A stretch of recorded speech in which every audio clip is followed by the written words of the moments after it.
The open forum for March 11th, 2019 is open.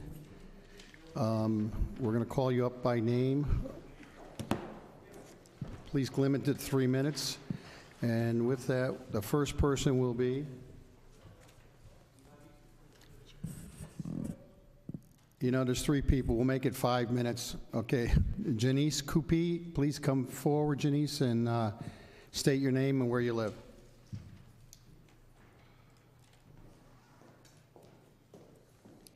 Janice Cupie, 1460 Elm Street.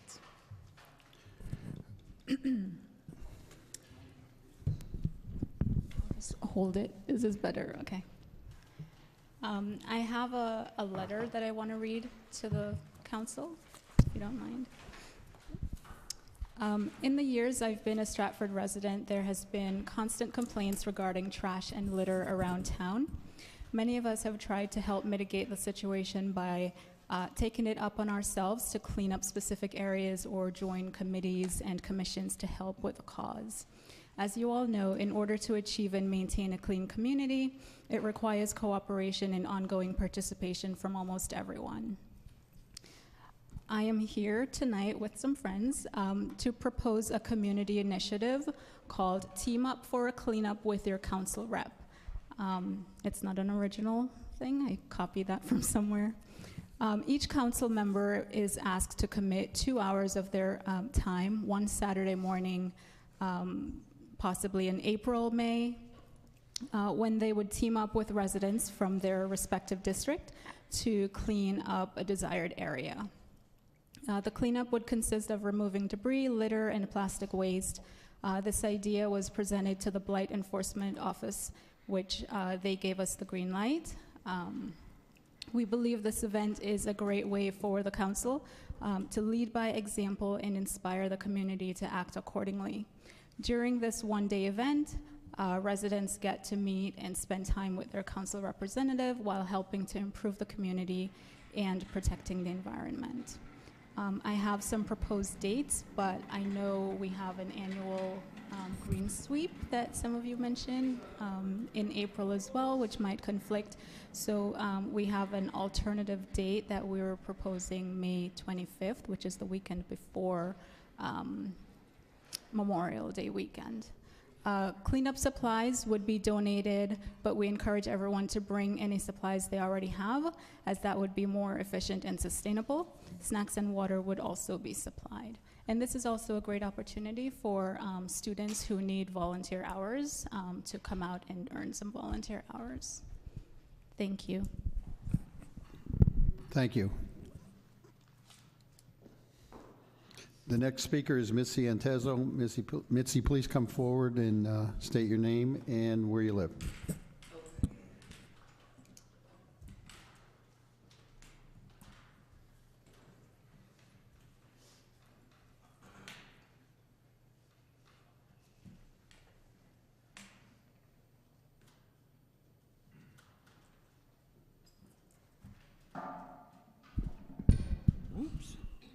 Missy and Tezo, 367 Windsor Avenue, Stratford. The first thing I'm going to mention is the bill that you passed, or an ordinance you passed, which I thought was a great ordinance, on the illicit discharging of toxic materials into our stormwater system. And the pollutants that were listed would scare you, really. In addition to just plain old litter and garbage and so forth, you've got hazardous waste.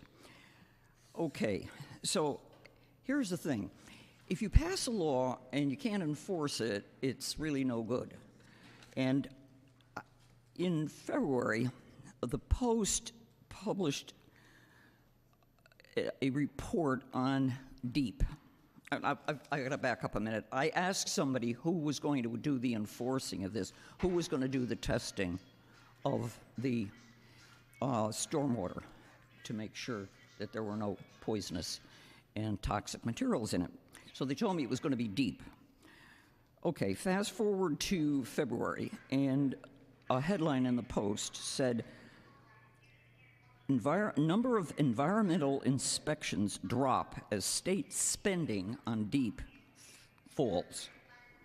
And they gave you 2 years. 2009, there were 5,746 inspections. By 2017, were 3,000. It dropped to 3,471. So my point is, how are we going to enforce something that is a really excellent bill, but if DEEP doesn't have enough people to do the testing for us? Anyway, that's that comment. My next comment, I took a quick look at the budget, and our finance guy's not here? No. Okay. I have the state statutes here on WPCAs. They state unequivocally that municipally owned and other tax-exempt properties, and I know I asked my church if they paid a sewer bill, and they said, oh, yes. Any municipally owned which uses the sewer system shall be subject to such charges, as are the same conditions as are other owners of property. All right, my question is, I looked at the budget, and maybe I'm missing something, and maybe the finance guy will be here later. I don't see where the town is paying the WPCA for the sewers that the schools and municipal buildings are using. That's number one. Number two is a complaint I've had for years. We're giving, or let me put it this way, they're taking and putting it into the general fund, and that's what it says, WPCA budget. Wait a minute.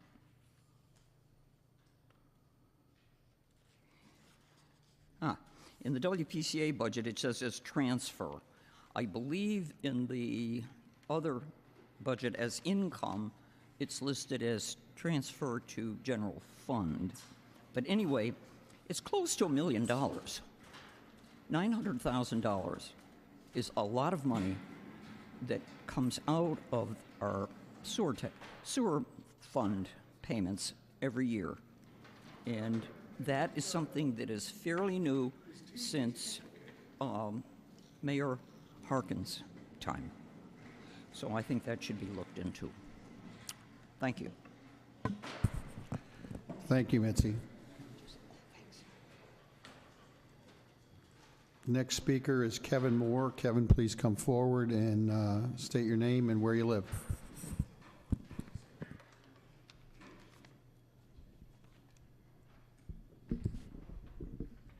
Hi, my name is Kevin Moore, 50 Morningside Drive here in Stratford. I appreciate the time that you council members give us a chance to voice our thoughts and our concerns, questions, whatever, during this public forum. I was planning on attending last time you met, but I was unable to, so on February 21st, I emailed a letter to each and every one of you on the council, the mayor, the town clerk, and also our contact address to the Shakespeare Property Tax Force. This is regarding the Shakespeare property and specifically my concerns about the Benjamin House, otherwise known as the White House. I only heard from one person back from anybody, and that was Mr. Khan. So either the rest of you didn't get my email, you don't have an answer to my questions or concerns, maybe you're extremely busy, you don't have the time, or it's just not a big concern to you. But just in case, giving you the benefit of the doubt that you didn't get this email. And although I would have, just to thank you for contacting me would have been nice. And also, so now they're on public record. Let me share this once again. We all know this past January we lost a precious piece of our Stratford history. Investigation results on the cause of the fire, I know, may be something that'll never be determined. We may never know. Emotions ran high after the fire, and they still do. Conspiracy theorists are abounding. Additionally, fair questions are being asked about what measures were or were not in place that may have prevented this. I hope that if the cause is found, that it also reveals the fact that nothing could have been done. It was just a tragic accident. I would hate, though, to hear that if we had just fill in the blank, that the theater may have been saved. Which brings me to the point of this letter and why I'm here tonight. What about the Benjamin House? What about the White House? I would like to hear that everything is in place to properly protect this last piece of history on this property. Maybe it is. But I know there's many others are wondering and would like to know and have some type of insurance that things are or are going to be in place so as for us not to have another tragic loss. The same questions about the state of the theater before the fire can be made for the White House now. Are the fire extinguishers adequate and up to date? Smoke fire alarms in place? Security alarms? Are they hooked up to the police and fire stations for quick response? Are there regular inspections, walkthroughs done to assure that there haven't been any break-ins, water leaks, alarms continue to be in working order, whatever? I heard years ago when renovations and cleanup first began in the theater itself that the most important artifacts within the theater were removed by volunteers for safekeeping. They were cataloged, placed in the White House, and I also have heard some items may have gone to Booth Park, and maybe even some at an off-site storage facility somewhere. Do we know? And can we know?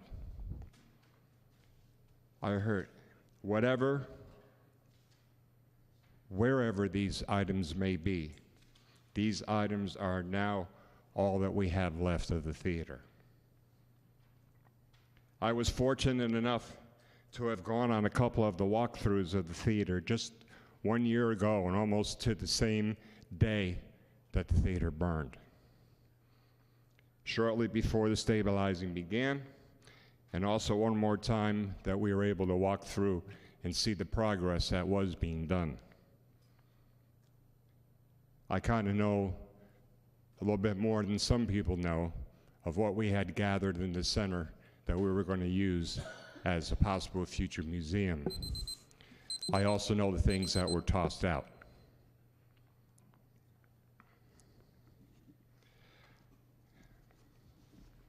This is even more of a reason to be sure that if these items are housed in the White House or somewhere else, that these are being held safe. I applaud the proactive measures that the mayor took almost immediately after the fire to reassure us all that the Shakespeare and the arts are still going to be a part of our town. It certainly helped to quash any rumors or innuendos that most certainly would have been generalized, and that the town was not interested in the restoration of the arts in our town, and particularly our Shakespeare property. That was a good thing. In the plans for the future of the property, we're going to have all these roundtables. We're going to be talking about all of this. The property tax force is gathering input. I would think that all the property, from the White House, Will Geer's Garden at the center, right down to the Shore Road, and everything in between is going to be considered.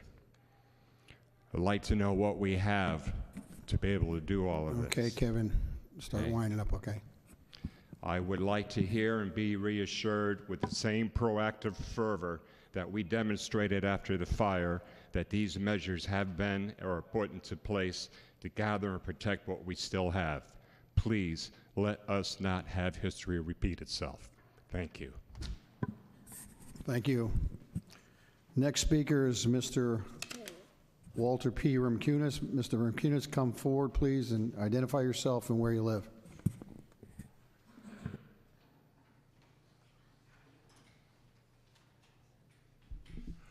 Good evening.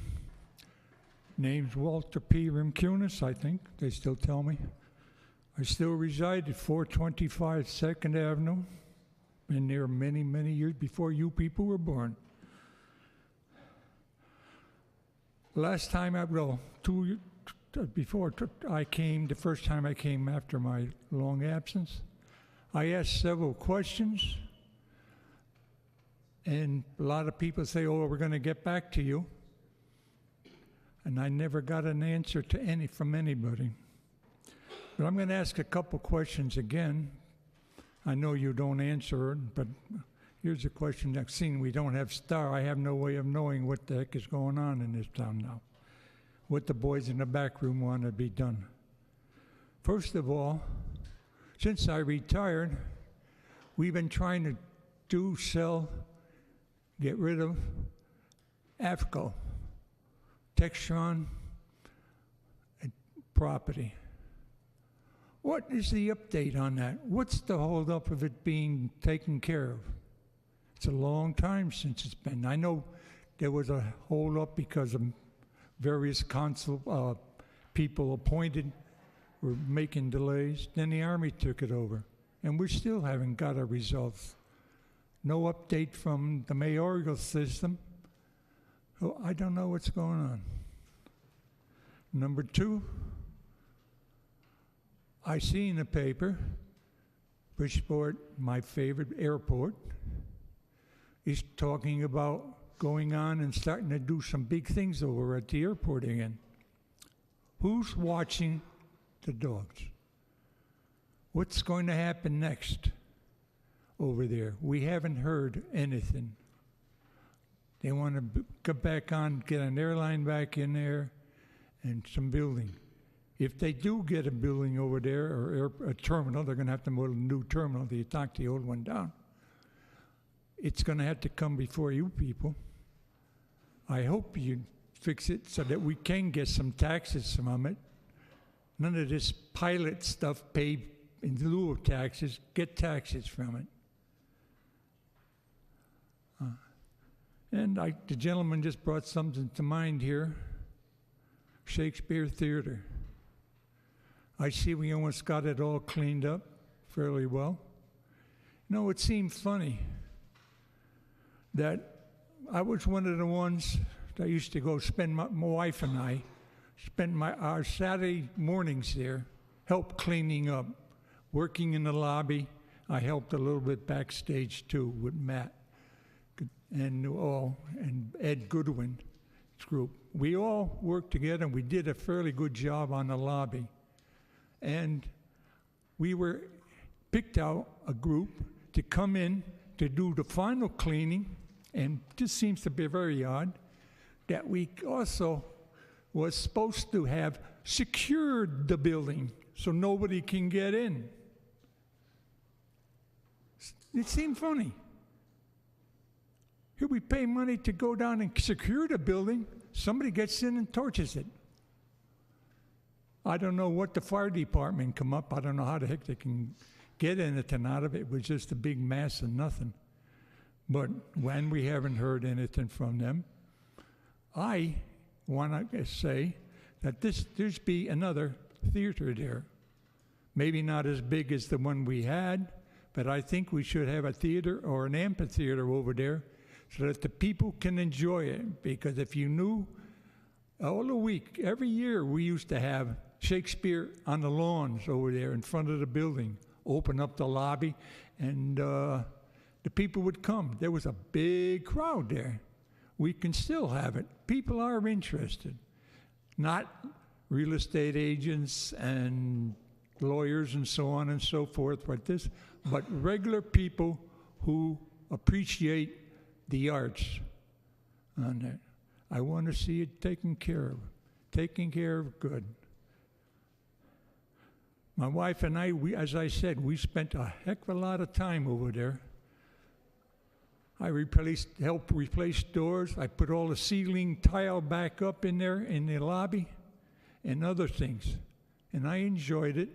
I enjoyed that. I enjoyed the performances and stuff that was performed. It is a loss to the town people that were here, a lot of kids were supposed to come over and learn over there. The magnet school was going to send people. I know you're wanting to get out of here. You want to get your pizza. Okay. I thank you very much. If you get any answers on my old questions or the question on AVCO, what the airport wants to do now, I'd like to know. Thank you. Thank you, Mr. Acunas. Before I close up, is there anyone who wants to speak? Please come forward, identify yourself, and where you live at.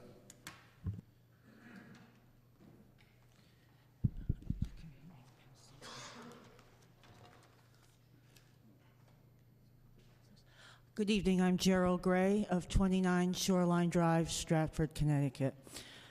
As I see tonight that it is on tonight's Town Council agenda, the topic of the Town of Stratford, municipal predation for purpose of unjust revenue generation racket via town's fabricated blight and tax foreclosure actions perpetrated upon its residents, has put onto the proposed town ordinance changes the adding of $250 through $350 per day of so-called blight fines to be accrued against Stratford property owners for purpose of the town getting foreclosure seizures of the residents' property when tens of thousands of dollars worth of these fines are accrued.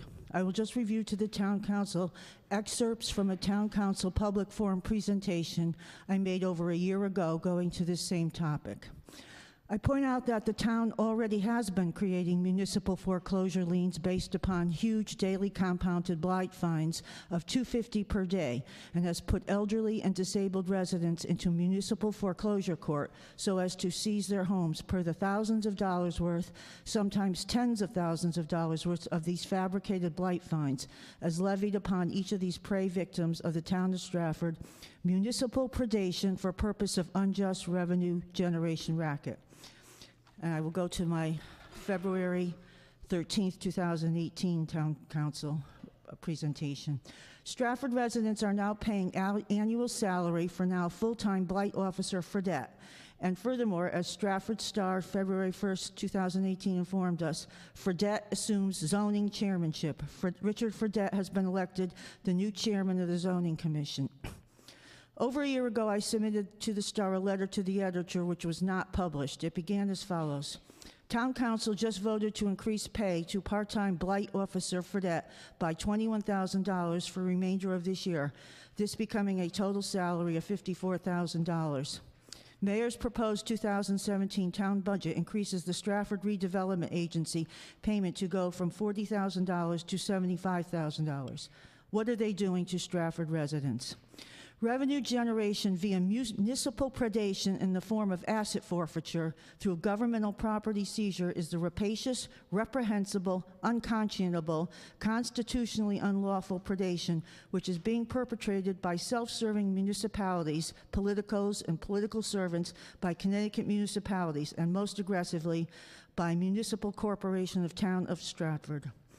I again want to remind Stratford residents of how the town is engaging in multiple means of predation for purpose of municipal revenue generation via the blight racket as the predatory members of Stratford's Redevelopment Agency, Property Maintenance Review Committee, aka Anti-Blight Review Committee, and town attorneys / town contracted attorneys collusively engage in preying upon residents for municipal revenue generation. One MO of the Town of Stratford municipal predation which is used is creation of so-called blight ordinances that are then cited by the town for the town creating fraudulent and disingenuous and unlawful blight cases against residents, thereby creating and amassing huge blight fines and liens of tens of thousands of dollars upon the prey. Such liens then go into the town's foreclosure machine so that the town seizes the property and sells it. Another MO is town's perpetration of raids upon residents' homes, whereby without law-required due process or warning, raids of seizure of belongings are conducted. Town then issues liens on the property for tens of thousands of dollars for the service bill of this seizure of the property owner's belongings. And discussion of this predatory Town of Stratford blight racket doesn't even begin to address the issue of the inflated property assessments and the too high property taxes and the fraudulent sewer usage tax bills, which then lead to multiple tax foreclosures perpetrated by towns as residents lose their homes in being unable to pay taxes on fraudulently created and overly inflated assessments and bills, and in lacking financial ability to fight this machine in court. Stratford pays Stratford pays millions of dollars annually for services of a coterie of attorneys to so represent the town in property matters court. Thank you. Thank you. Before I close the meeting, is there anyone else who would like to speak? If not, this meeting is closed at 7:11. Thank you.